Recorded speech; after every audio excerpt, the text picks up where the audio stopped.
Plot twist besar terjadi, satu amunisi terakhir untuk bulan Maret sudah ready, siap rebut 6 poin dari Australia dan Bahrain.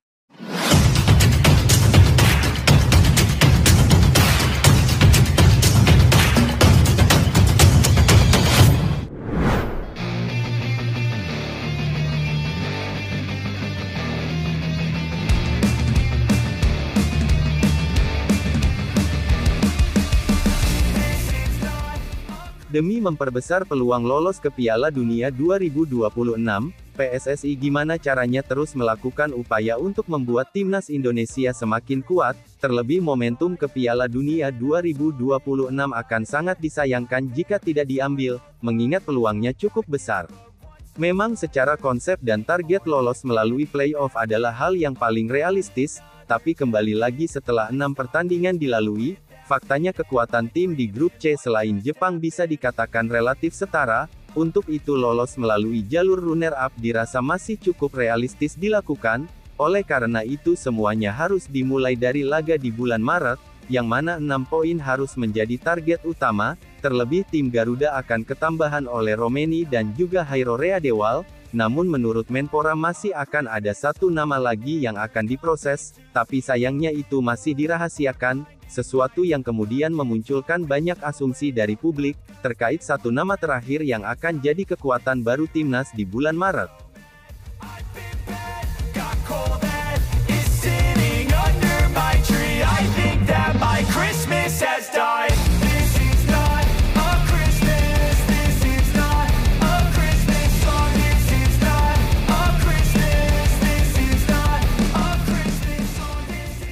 PSSI di era kepemimpinan Pak Erick Thohir benar-benar sering memberikan kejutan tak terduga, seperti halnya pergantian pelatih di awal tahun 2025,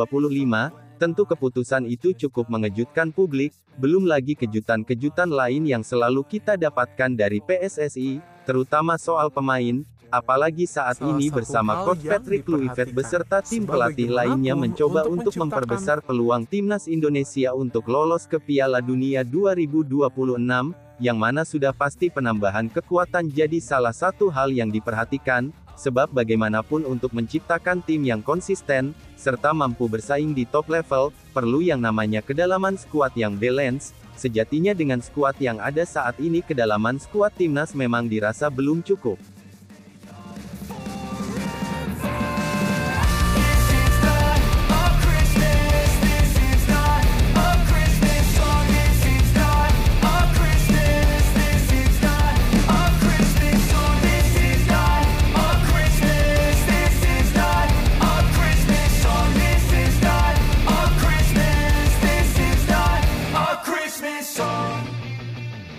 Sementara itu, terkait pemain baru, memang untuk Ole dan Hairo kemungkinan besar di bulan Maret sudah ready, namun berkaca pada apa yang dikatakan Pak Menpora, bahwa akan ada 3 pemain yang sedang diproses, dan diusahakan siap di bulan Maret, mendengar hal itu publik menduga jika Michel Baker adalah nama yang dimaksud, namun bila berkaca dari apa yang diutarakan oleh Pak Erick, kalau proses naturalisasi Michel Baker terkendala regulasi FIFA, karena berkaitan dengan jejak darah Indonesia di leluhurnya.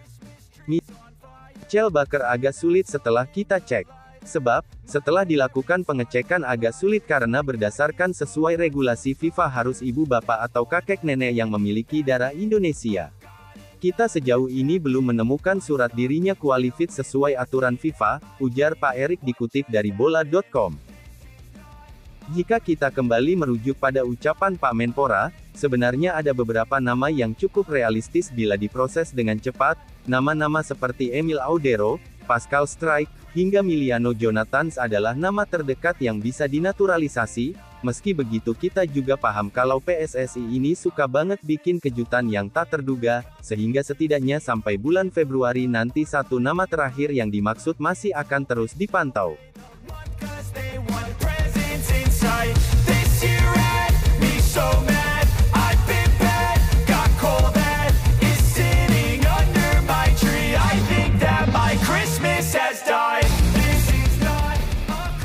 Bagi sebagian besar fans timnas Indonesia mungkin pernah berpikir, serta berkeinginan melihat tim ini benar-benar bisa full squad, karena kita tahu pasti ada saja masalah entah itu cedera atau apapun, yang membuat tim ini tidak bisa tampil komplit, padahal jika kita bisa tampil dengan kedalaman skuad terbaik, Mimin percaya peluang tim ini untuk meraih kemenangan pasti jauh lebih meningkat, dan harapan untuk bisa menang lawan Australia, Bahrain, serta China dirasa bukan hal yang mustahil untuk didapatkan, meskipun untuk bulan Maret sejatinya target utamanya adalah bisa mengambil minimal 4 poin dari Australia serta Bahrain, namun bila boleh jujur sebenarnya peluang untuk meraih 6 poin juga sangat terbuka, apalagi kekuatan timnas akan bertambah, seiring masuknya oleh Romini dan Jaro Readewal, yang mana seharusnya problem ketidakadaan goal getter, serta gelandang bertahan murni udah teratasi, Diaman Jairo dengan pengalaman yang ia punya bersama Ajax,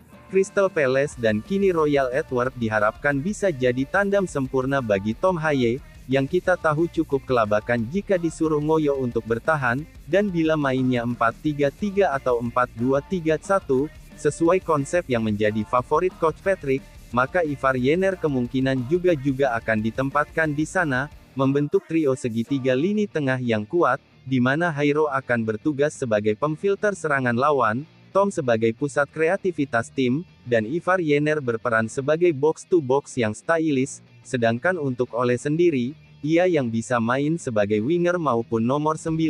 jelas akan memiliki tugas utama yaitu mencetak gol. Kombinasinya dengan pemain eksplosif macam Ragnar dan Eliano, dinilai adalah sesuatu yang pas, sebab suka tak suka Rafael Struijk, terlepas dari kemampuannya yang cakap soal membuka ruang dan menarik lawan, pemain ini masih butuh banyak hal buat berkembang, terutama soal decision making, serta finishing, dan harapannya di Brisbane Roar Rafa bisa merebut posisi starter lagi, yang sempat hilang perkara ketika ia harus ikut Piala Mortal Kombat. Jika semua itu bisa dilakukan, dijamin persaingan di lini serang timnas jadi lebih menarik, dan itu bagus buat sebuah tim, karena jika Rafa terus-terusan tidak perform, jangan kaget jika Coach Patrick akan memilih nama Egy Maulana Fikri, yang kini sudah mencetak 9 gol, dan jadi satu-satunya pemain lokal yang masuk jajaran top skor bersaing dengan para striker asing di Liga 1,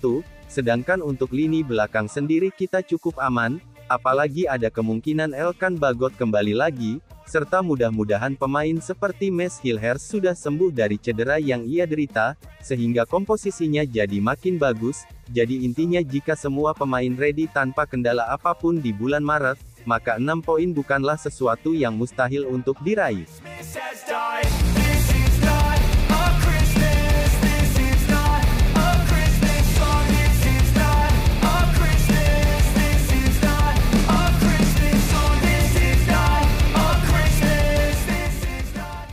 Terlepas dari apapun, yang pasti harapan seluruh rakyat Indonesia yaitu timnas bisa lolos ke Piala Dunia, mau strateginya seperti apa, dan siapapun pelatihnya, yang terpenting bisa membawa Garuda terbang tinggi di Piala Dunia, dan yang penting bagi fans kemenangan Australia, Bahrain dan China adalah hal yang utama, karena dengan begitu Indonesia bisa setidaknya mendapatkan 15 poin, dan poin itu sudah cukup untuk membuat Indonesia berada di posisi runner-up, menemani Jepang yang sudah memastikan diri lolos, dan jika itu bisa terjadi, maka di laga terakhir menghadapi Jepang kita bisa lega, yang kalah menang pun kita akan tetap happy, bener gak?